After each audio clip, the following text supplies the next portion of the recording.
fight's not over. Stop the fight! People. Everybody, I come here for everybody. Kill everybody. I'm the champ. I'm the king. Kill everyone. Ah!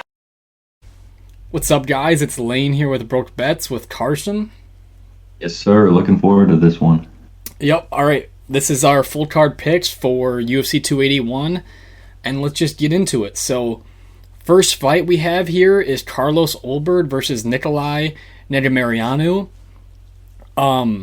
This is a close fight with the odds, but let's take a detailed look at both these guys' records. So, the common opponent that we see on this is Kennedy and Nzechukwu, which everyone kind of sees as why Nicolae has a better chance in this fight.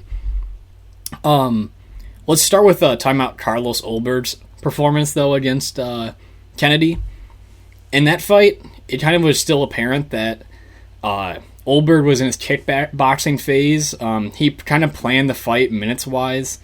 4 3-minute rounds like kickboxing. He put a ton of pressure on Kennedy. Adrenaline dumped for the first 3 minutes. Like, expected to get some gas back. Got tireder as the rounds went on and got finished in the last 2 minutes of the second round. And he wasn't used to... that was his first UFC fight. It's a tough fight, and it was in the small cage. On the other side, Nicolae faced him in the big cage. I thought he lost this fight. I thought he won round 1 and lost the second 2 rounds, but since there was a point deduction, it should have been a tie. Questionable scoring. He got picked apart at range off of a jab by Kennedy.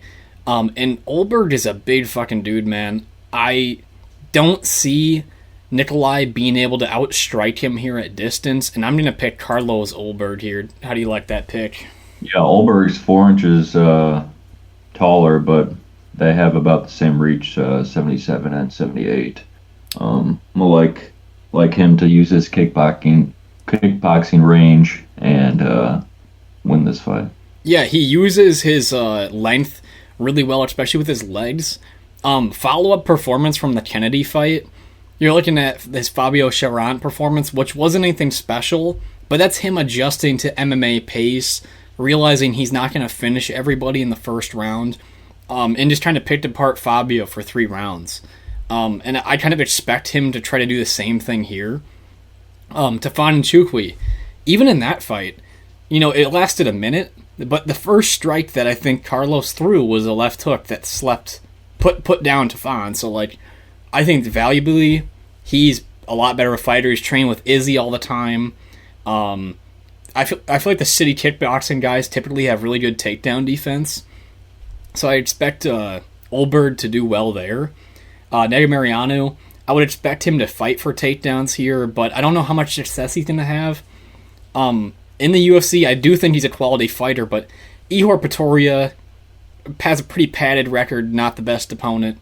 Kennedy, good opponent, tough guy to stick around with. But then Ike Villanueva starting to fall off and just has a little bit less competitiveness as it goes on. So I see a lot of people picking knockout. I like decision. If Nicolae lasted to a decision with Kennedy, I think he can last here with Ulberg. Yeah, I like that as well. Nicolae's never been knocked out before as well. So. True. He fights tough. And I mean, I think the odds are a little bit right, but if I were to say where I think it's going to be at, I'd say like minus 160 Ulberg or more. The next fight we have is Julio Arce versus Montel Jackson. Julio Arce here, coming off a win against Daniel Santos. As you just saw, Daniel Santos had a pretty good performance, comeback victory against John Castaneda. Actually a tough opponent with good power. Lost to a Song Yadong, who's a power striker. No shame in getting knocked out by that dude. Beat Andre Ewell. Lost a split to Dawoodu. And beat Julian Erosa. And on the Montel Jackson side, beat JP Buys by decision, Mr. Nochin. Also beat a worse opponent in Jesse Strader. And then lost to Brett Johns, which not a ton of shame in either. But looking at this fight with competitive experience, I'm going to side with Arce here. He's down in the reach category. He's down in the height category. But Arce has, I believe it's in the 90s takedown defense, 90% takedown defense plus. Montel Jackson and some of these fights I've watched of his, he uses his size kind of to get away with things, especially on the ground. And I don't see him on top of Arce in this fight. He's also kind of low volume on the feet, Montel Jackson, but that can also go for Arce. Montel hasn't really taken too many punches in his career, and Arce fought really well walking backwards in his last fight, and I expect that he can edge out a close decision here. So I'm looking at Arce by decision, and I know we both have our eyes on that over 2.5 once that line comes out. I'm not sure what that number will look like. Probably minus 200, but I just like the high level experience of Arce here. It could get close. He did miss weight in his last fight, I do believe. No, he didn't miss weight. He just looked bad on the scales. Okay. He just looked like death. It's kind of what it is. He did have a decent performance, in my opinion. He fought well going backwards, which always is a good sign for a fighter. And I just like the diverse ability in his striking as well. Not sure if I'll lay money on this still. Over 2.5 is probably the best play. Okay, for our next fight, we have Mike Trizano versus Seung Choi. In this matchup, I'm just going to go straight up to Choi. He did have some low fight IQ moments in his fight with Joshua Culibao, but Joshua Culibao has really shown that he's a really quality featherweight.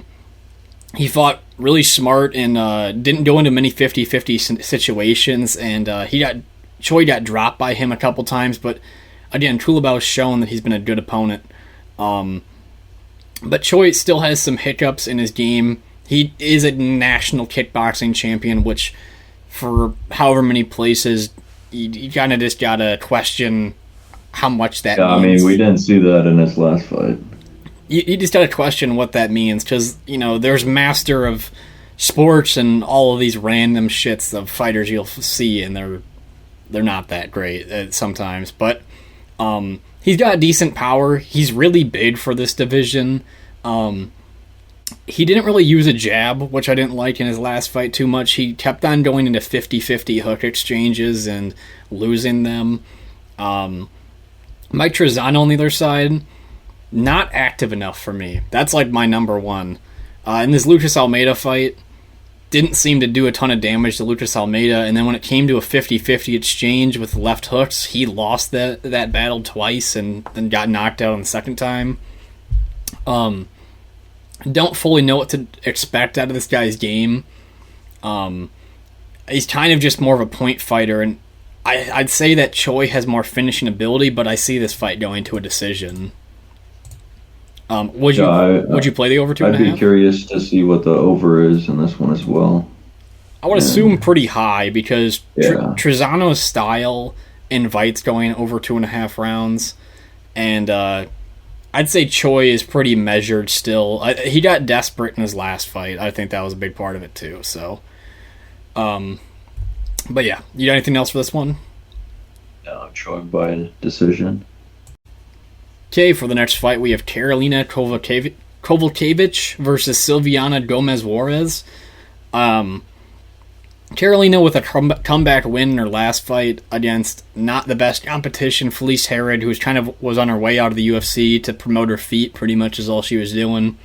Other than that, on a big loss streak, Silvana Gomez Juarez, pretty brutal knockout on Na Liang, and then has some submission hiccup losses, but in this one, I gotta side with Silvana Gomez Juarez, having the better hands on the feet and being the dangerous striker. If you look at, obviously that knockout was pretty bad, and Na Liang looked pretty horrible up until the point, but even in her Vanessa Demopoulos fight, dropped her, kind of hopped into her guard, a little low IQ thing, then got caught in an armbar. Lupita Godina is not super shameful to get armbarred by her, but her striking should be a level up from Karolina here. Karolina doesn't really have heavy hands or anything. The big question is just wrestling. Will Karolina get a takedown or not? And I think in this instance, it's no. And I'm predicting a first round knockout for Juarez here. Do you agree? Both 37 too. Tough to say with women's fights, but yeah, this fight's out of pick 'em. Right. I like Silva. I just think the hands it's hard to find chick fighters with good hands, so I'll take Juarez here, but it's one takedown away from who knows what. That's always the question. Don't bet it, that's my opinion. Exactly. Yeah, for sure. Okay, next fight we have is Ottoman Azaitar versus Matt Frevola. Initially looking at this fight, my first thought was Azaitar will sleep Matt Frevola with a big punch, and you can kind of scroll down, the MMA Tapology community is thinking Azaitar will get a knockout here, but I watched a lot of film on Azaitar, and I watched film on Frevola, and this is a really, really hard fight for both guys, and I'm going to side with Frevola on this one. Azaitar, heavy-handed as hell, everyone knows that, but this dude hardly reaches second and third rounds, and he's really one-dimensional. Doesn't use a jab, doesn't use really straight punches. This dude just throws hooks.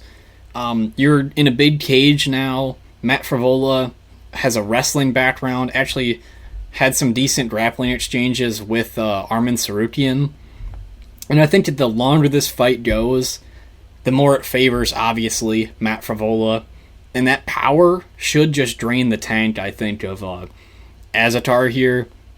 I know there's some community bias that probably gets into the mind here that Frevola will get knocked out early because of that Terrence McKinney loss. But this is a dude who has a win over Jalen Turner with his wrestling. And he's even some decent striking in that fight still. And Azaitar hasn't fought in 2 years, so you don't know how he'll look. Exactly. Not cutting weight in 2 years, and then especially not being in fight condition, being able to go all 3 rounds. Exactly, and a fight I wanted to highlight, and I think it's a great one to go watch film on, is this Charlie Leary fight. Azaitar got hurt real bad in this fight, but survived and came back to finish the dude. I just don't think Matt's going to get in these 50-50 exchanges over and over. I mean, if it's going to happen round 1 for sure, but for Azaitar. But just like you're saying, it's a 5-year gap between that fight, 2-year gap for this fight. Last win over Karma Worthy, a guy with no chin. Level of competition hasn't really added up. Again, gas tank going into later rounds. And I'm seeing a finish for Matt Frevola here. I'm gonna say submission in round 2. I think that he what's that? Second or third round is what I would say. We'll skip it to I like the second. Matt can put a pace on people when it comes into these fights, and I think Frevola finds a finish here. And I really like the fight doesn't go the distance when that's gonna be released. So, yeah, Frevola submission round 2. Okay, the next fight we have is Andre Petroski versus Wellington Turman. Man, what a hard fight to call. If you guys know me, I don't think that Andre Petroski is that great of a fighter. Has some decent grappling, but man, hasn't showed as much in the MMA side, in my opinion. Wellington Turman, also a pretty good grappler, but man, a horrible chin. Got knocked out by Andrew Sanchez, which were good strikes, but following up his knockout loss to Bruno Silva, the dude's neck on the ground just getting popped in the chin. He went to sleep so easily. Followed up with a split decision win over Sam Alvey. No one loses Sam Alvey though. And then a win over Misha Serkinov, who's kind of on the tail end of his career. So this is a real tough fight to call. I don't like Petroski, and I guess we'll pick him here, but it's so questionable. I think this fight ends by knockout. I mean, what are your thoughts? That's what I was thinking. I was thinking ground and pound for Petroski. I think he'll be able to get it to the ground. You've seen he's gotten it to the ground in all of his fights, so I think he'll be able to do that and get top position and get some ground and pound. I mean, yeah. Maybe a TKO. His first 2 UFC fights were so fucking padded. His win against Michael Gilmore, who had no ground and pound, also on the Tough Show, same season. And then the Yaozan Hu fight, this dude didn't have a win in the UFC. Was really he wasn't UFC caliber. It was really sloppy. Dude, Andre only throws a left hand, and it's literally just a left overhand. That's his only strike. And I think in the grappling, Petroski could get really tired. So, like, the only thing I'm looking at in this fight is a live bet on Turman, because Petroski gets tired, it could lead to him getting submitted, him getting knocked out, or him losing the decision, and all 3 of those. But the Maximov win does look good for that submission win. But once again, I talked about this with the Maximov fight he had with him, that he shoots his head out and he leaves his neck open for stuff all the time. So he capitalized on that. But again, I'm gonna say KO round. I'm gonna say round 1. Turman's chin is just not trustworthy for me, and I can't place a bet on him until I see during the fight that Petroski's gassed out. Yeah, Petroski's fight camp has been on kind of a losing streak here. Pretty sure they were like 12-0. And then Sabatini lost, and then is he trained with Brady? Sean Brady lost. Yeah. Yeah. I don't know. So questionable fight, but yeah, I'll still ride with Petroski. Petroski KO round 1. Okay, for the next fight we have Erin Blanchfield versus Molly McCann. Oh man, you got a weird fight here where Erin Blanchfield is like a minus 400 favorite, Molly McCann like plus 320. And every couple weeks, there's these odds that are just crazy, and I feel like we need to take a swing on. And we're taking a swing on Molly McCann here to win this fight. And I'm not going to say I'm uber confident, but the line's off. I mean, what do you have to say? Yeah, plus 320. I mean, you got to take a stab at it. And Erin Blanchfield, good wrestling. But if you look at her last fight, I know JJ Aldridge is also a wrestler. She lost round 1. Her striking looked awful in that fight. When she wasn't able to take her down, she didn't know what to do until it led to that guillotine. Molly McCann, though, questionable fight for her if she can stop the takedown. She got beat by Talia Santos with some takedowns. Also, Talia Santos is extremely strong for the division. And then for this fight, or Laura Fritzen fight, she really defended every takedown in open space, but once it got to the cage, Fritzen got to single legs and used body lock takedowns as well to get her to the ground. And my biggest concern is that if Molly doesn't get away from the or if she gets too close to the cage, it's going to be Blanchfield's fight. But with the bigger cage, she should be able to circle the octagon, find her spots to win in the striking, and hopefully not get in the clinch scenarios, because Blanchfield's so good in the clinch. She took down Miranda Maverick just by simple judo throws and simple single leg trips, just like stuff that it seems like chick fighters really struggle with dealing with. But again, a really questionable record here for Erin Blanchfield. Molly McCann, I think she's going to win this one on the feet. We're just going to take a stab at it. I mean, I could totally understand Erin Blanchfield dominating this fight from the first second to the last second, but like we said, Molly McCann on a bit of a roll here. More hype. She's going to have better training resources with this hype, too. Like, her and Patty definitely are earning more money now and investing more into their fight game. And then also to mention, I think Molly's in the prime of her career here. Erin Blanchfield, getting her career started, still hasn't faced complete adversity, so this is maybe that step here. But yeah, I like Molly McCann by decision in this fight. Yeah, do more damage and win a decision here. Next fight we have is Dominick Reyes versus Ryan Spann. Reyes coming off after, in my opinion, 2 losses in a row. Ryan Spann coming off a victory versus Ian Cutelaba, but a shaky career for Ryan Spann. All the way from his Contender Series fights to now, hasn't really been consistent. He's a really big dude for the division. Doesn't use his frame as much as I like that he should.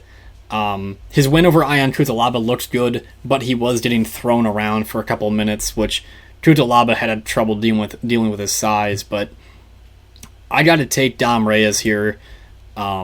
He's a high-level light heavyweight. Debatably beat John Jones. I think he beat John Jones. Lost to Jiri, but even stunned Jiri quite a few times. Lost to Jan, but Jan is Polish power.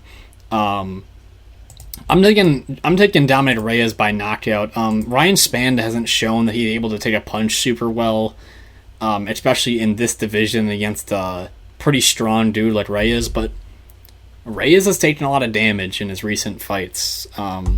It's a big question, so I know you're looking at the under 2.5 or fight did not go the distance, right? Yeah, that's probably what I'll play in this fight, depending on what the odds look like. But I hope for Reyes' sake, the year and a half that he took off will be beneficial for him. Right, and I think if you look at also, he was stuck in a small cage with Jiri Prochazka, which not many people want to be stuck in with. He also seems to break his nose in every single fight. I think the last 3 he's broke his nose in. And I just think he's in the out tough Spann here. Find a finish, comeback win. Yeah, not much more to be said. KO round 1 for Reyes. Okay, for the next fight we have Renato Moicano versus Brad Riddell. I feel like I've gotten a pretty good read on Brad Riddell. I think I've gotten 3 fights in a row right for him. Beating Drew Dober, losing to Fiziev, which lost pretty easily there. And then Jalen Turner made quick work of him. But Renato Moicano toughed out a decision, or didn't tough it out, I guess. Lost a decision to Rafael Dos Anjos, but looked very tough in the process. Lasted the rounds, got taken down a lot, but RDA's got good wrestling. No shame there. Moicano, good jiu-jitsu, really big. He's going to be way bigger than Riddell for this fight. I'm liking Renato Moicano. I know you're liking him too. What do you think?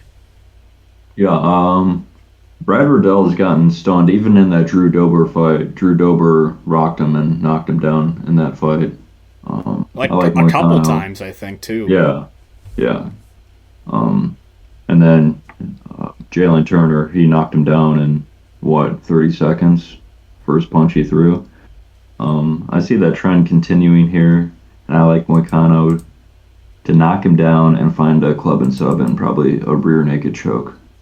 Yeah, I put down round 2 here. It's either me, I feel like rounds 2 or 3. Even, man, if you're talking about even the Fiziev fight for both guys, I think that Moicano did better than Riddell. Even though Moicano, he might have got knocked out in the first or it was maybe the second, but Moicano touched Fiziev a couple times. I don't remember Riddell hardly touching Fiziev once. And I think his range, he's got stiff straight punches. Like if he hits you with his jab, you're going to feel it. If he hits you with the right, you're probably going down. And that's kind of what you see in that Alexander Hernandez club and sub kind of fight. Really tough dude. He's going to be way bigger in the grappling, like we're saying. I don't know if he's going to be super successful on takedowns, but it looks like Brad Riddell's career is kind of on a trend down here, and this is another tough fight. So, yeah, club and sub sounds good with me. Next fight we have is Dan Hooker versus Claudio Puelles. Dan Hooker on a downward spiral, but against very good competition. I mean, this dude was incredibly active over the past 4 years up until recently. The staple fight that I think people, all like to claim took years off the man's life with Dustin Poirier, but showed incredible toughness still and honestly had Poirier in some bad situations. Lost to Michael Chandler, quick punch, no shame in that. Win over Nasrat Hakparast when using wrestling when needed. Lost to Islam Makhachev, we don't need to even talk about that one. And then lost to one of the... weight class. Yeah, down a weight class, less of a speed advantage to one of the top prospects. So those 5 fights in a row are very high level. Like I said, like City Kickboxing, there's 4 City Kickboxing guys on this card so far, that maybe more. But I think that these guys have a good gym. They train well. Claudio Puelles hasn't really fought the add-up of competition here that Dan Hooker has. And is he live for a submission? Yes. Do I think he gets it?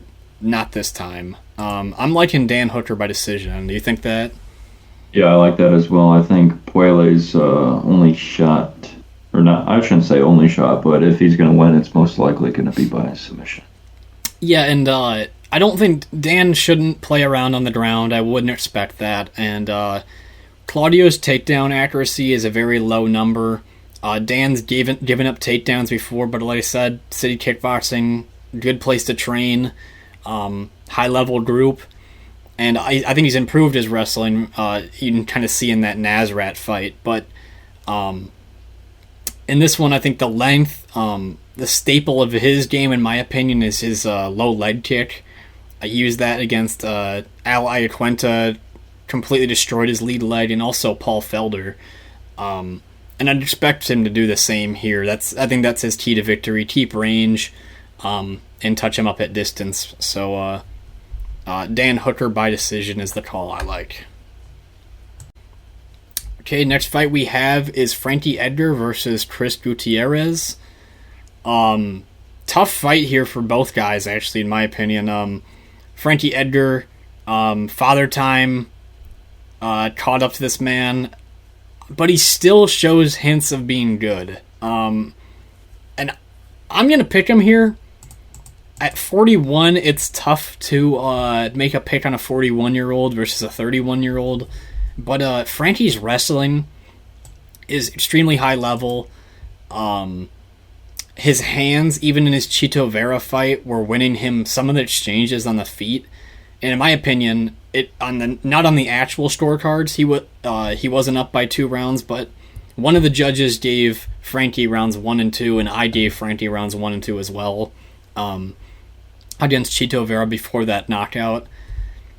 The hardest part about Frankie is his size, man. He's really small, especially for this division, and it's weird to think about that he used to fight in lightweight, because that's just a hard to imagine thing nowadays with the big weight cuts. Knockout before that was Corey Sandhagen when he got flatlined.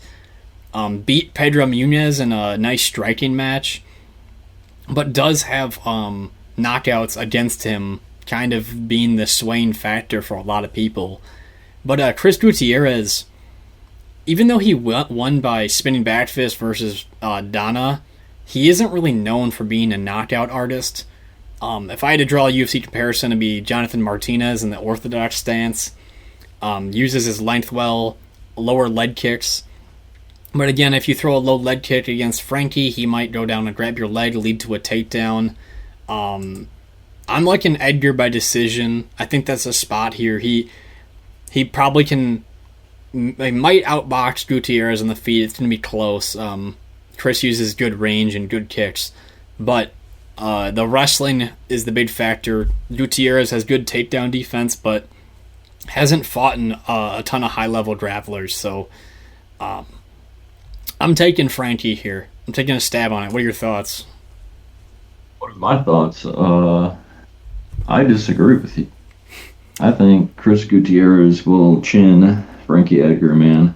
I can't trust these 40-year-olds who recently have been getting chinned.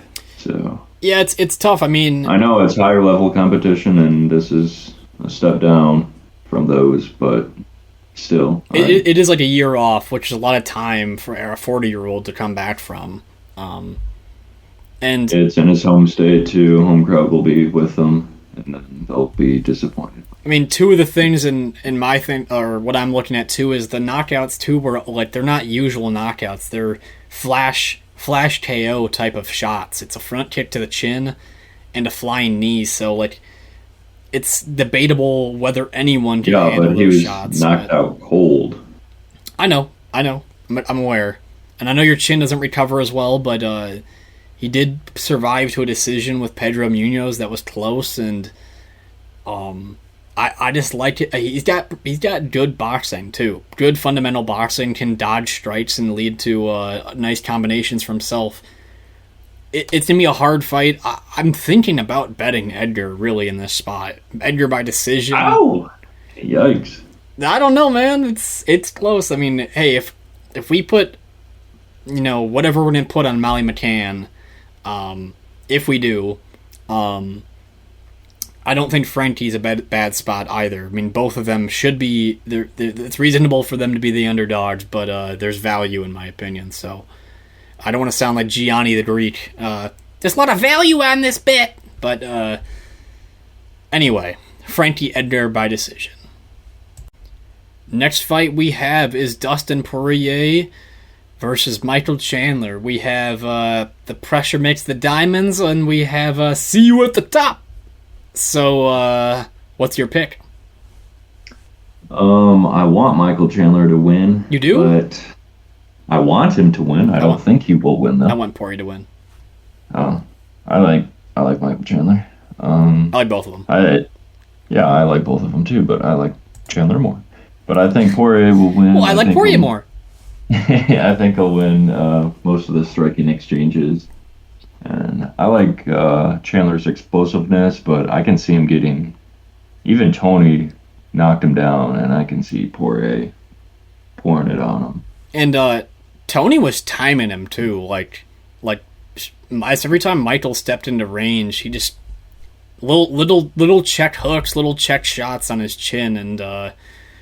really questionable. I think the route to victory for Chandler is wrestling, but I don't think that's his style per se. Like, he's not gonna just lay on someone.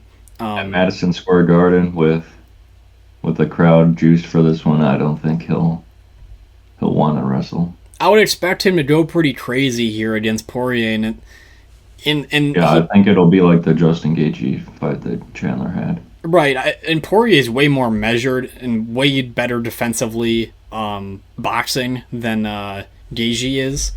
So if Chandler's going to catch him, it has to be in some weird combination that'll lead to it. But the Diamond's got great defensive boxing, and I think that first round he can really feel out people's timing. I mean, you see it with McGregor.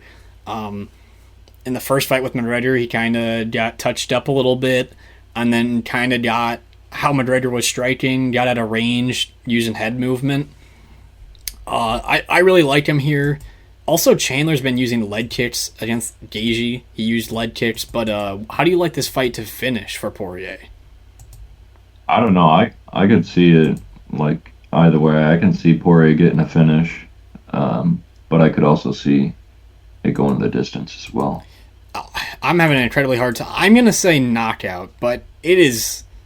I'm going to say round 3. Gaethje knocked down Chandler like 2 or 3 times. Right. But he recovered fast. Well, Ferguson knocked down Chandler. Yeah. Gaethje knocked down Chandler. But I think the thing is, too, Poirier's strikes is an accumulation. It's like... it's going to be like... He tags him once. Poirier's also super measured when people are hurt. I mean, obviously, there's multiple fights you can count out where he hurt McGregor and then he pours it on with a ton of different strikes, all different angles. When he beat Gaethje, when he beats a lot of people, he just puts pressure on and is very safe with how he finishes fighters. So if I were to see it go down a certain way, I would say it's like 2 punches in a row, leads up to the fence, and then like 10 unanswered leads to a finish. That's just kind of his style. I've always loved Poirier in these fights, and I think he's done a good job of mitigating damage in his recent fights, especially with since the Dan Hooker fight, which had obviously so much damage involved for both parties. But awesome fight, potential to be another fight of the year, and I like. Yeah, this will be Poirier's like first 3-round fight in forever. I know. That's weird. I'm looking at it now. It's his last one was Eddie Alvarez in 2017. Well, and that's why, like, in these 3-round fights, I mean, it's the same thing with the Sugar Show. Like, you get 3 rounds against one of the top fighters, and you kind of take away their ability to win these decisions. So, like, Chandler, he could edge out 2 rounds. Even in that Gaethje fight, the third round was close. I mean, Gaethje won it, but he did a quality amount of damage still on Gaethje. So I think Poirier, though, he's pretty intelligent of a fighter. Again, the wrestling, that's a big question. Does Michael Chandler wrestle? And I think Poirier is still good enough to defend it. Yeah, and I don't think, like you said, there's no way in MSG that Chandler's going to lay on Poirier. The crowd will be at fucking piss. So, yeah. Poirier by knockout round 3. Also, decision looks nice, but KO round 3. For the co-main event, we have the strawweight championship between the one, the only, Carla Esparza, the most entertaining fighter on the UFC roster, versus Zhang Weili. Remember me? I mean, this is going to be an interesting fight, and Zhang absolutely should win this fight. The big question, though, obviously defensive wrestling. And is she still training with Henry Cejudo? I know you keep up with all that stuff. I haven't seen her training with him, so I don't know. Her wrestling was even more improved in the Joanna fight. So, had Joanna down on the fence a couple times with Joanna's head trapped against the mat, and then smacked her in the face a couple times when she couldn't get out of the position.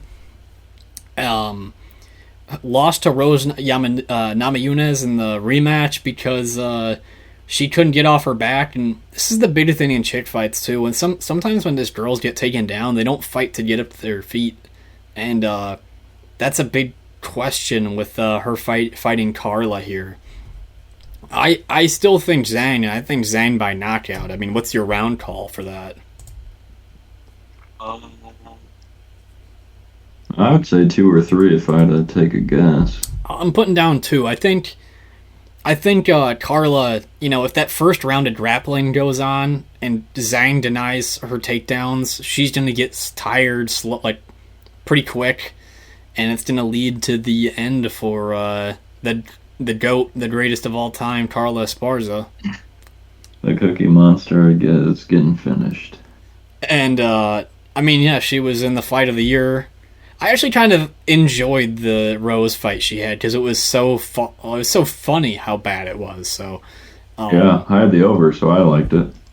Yeah, but again, big question: defensive wrestling. I mean, Yan Xiaonan couldn't defend shit, and she survived with Mackenzie Dern on the ground in round 3, even though round 5, excuse me. Many submissions were thrown out, but she dealt with them. Marina Rodriguez did a lot more damage to Carla, but Carla got her to the round, and it's just kind of this similar thing that goes on with Carla. I mean, 4 of her 5 last decisions are by majority or split decision. And this loss should come by knockout. Zhang's going to use those knees when Carla starts to slow down for maybe failed takedowns. Similar to how she finished Andrade, just volume and power. She's powerful, man. Yeah, she is. Are you going to bet Zhang? Not at minus 340, no. Maybe finish only for Zhang is the play, but we'll see. Yeah. All That number is going to be like minus 500 probably, but we'll see. Zhang Wei Li by knockout round 2. Okay, and for the main event, the third fight between the two, we have Israel Adesanya versus Alex Pereira.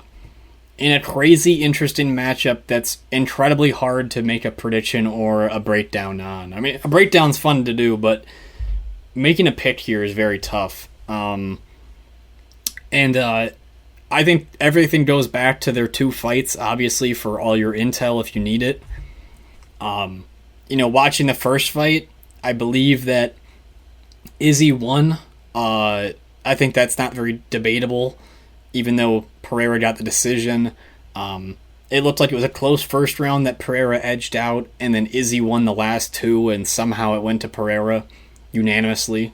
And then Izzy got knocked out on their second fight, and showed a lot of success before the knockout, though, and that's kind of the big question, is that he had a standing 10 count on Alex Pereira where he was teeing off on him to then the next round, Pereira coming back for the KO victory in the round 3. So, a lot of questions here. I'll defer it to you to make the final pick, but go ahead.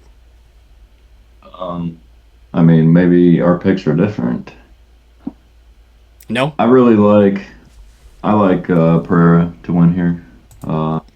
But what really, after his last fight with Strickland, that's what I was thinking. But then watching Bruno Silva fight Gerald Meerschaert, it was like... It makes you think, yeah. Yeah, it makes me think, like, how good is Pereira if he couldn't get Bruno Silva out there, but Meerschaert can make him look like an idiot. Yeah. I just think the takedown played a huge factor in that, of the threat of the takedown. And there's no way Izzy is going to shoot for a takedown in this fight, because I think he's a bit of an egomaniac, and when it comes to him, he wants to be known as the best striker in UFC history or whatever. So I don't see him ever trying a takedown unless he's really badly hurt. But the big thing too is one thing I really like to consider when I was looking at this fight was, I believe this is the longest fight of Alex Pereira's career. In kickboxing, he's fought for title fights that are 3 5-minute rounds.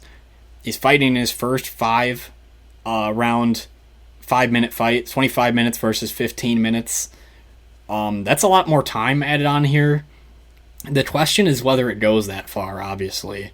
And Pereira, if you watch their fight, in his fight, a lot of the kickboxing stuff, Pereira used a high guard, used his elbows to protect his body.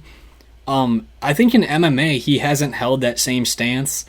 Izzy kind of was teeing off on him at times because of that high guard, I think. But in MMA, he's been fighting with his hands down. That left hook is a shorter distance from people's chin. Obviously really damaging. And then, of course, Pereira is going to be wearing smaller gloves. I mean, Izzy got knocked out in 12-ounce or whatever ounce gloves they use in that kickbox in Glory.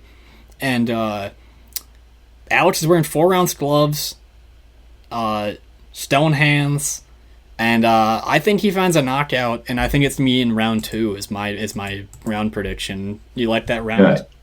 Yeah, I do.